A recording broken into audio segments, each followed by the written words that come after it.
देखो, जिसकी अकाल मृत्यु होती है ना, उसकी गति नहीं होती।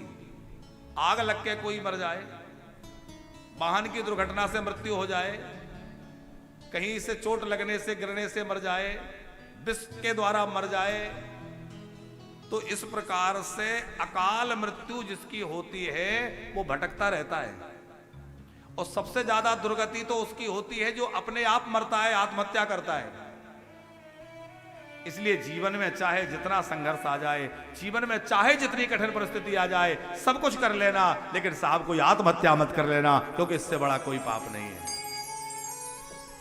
बार बार उसको नरकों में घूमना पड़ता है। भगवान कहते हैं, अरे बाबरे, मैंने तुझे मनुष्य बनाया था, और मनुष्य बनकर के तुझे वो मनुष्य शरीर अच्छा नहीं लगा, तूने प्राणों को ही समाप्त कर दिया, तूने अपने शरीर को नष्ट कर दिया। ये देह है, देव दुर्लभ है। ये मनुष्य साधन के रूप में मनुष्य शरीर हमें मिला है, इस साधन को यूं ही नहीं गंवाना है। छोटी छोटी बातों पे आज लोग जो पंखे से झूल जाते हैं,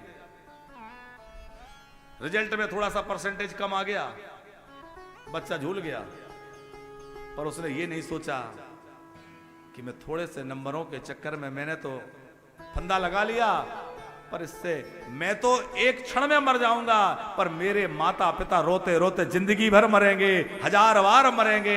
जब तक उनका जीवन रहेगा तब तक वो मरते रहेंगे, मरते रहेंगे, मरते रहेंगे, याद कर करके। कितने माँ बाप हमने देखा, यहां लोग पाठ कराने आते हैं, हमारा बेटा था, एक ही बेटा था, उसने ऐसा कर लिया। उन माँ बाप पे क्या गुजरती है।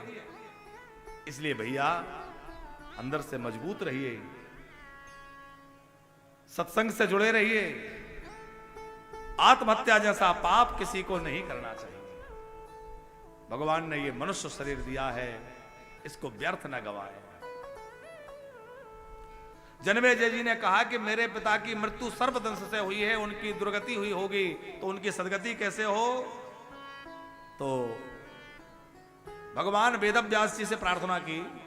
वेदव्यास जी ने इनको बड़े प्रेम पूर्वक देवी भागवत का उपदेश दिया कि देवी भागवत की कथा सुनो। देवी भागवत का शब्दी अनुष्ठान होने से तुम्हारे पिता यदि दुर्गति को प्राप्त हुए होंगे तो वह सदगति को प्राप्त हो जाएंगे, उनको भगवत धाम प्राप्त हो जाएगा।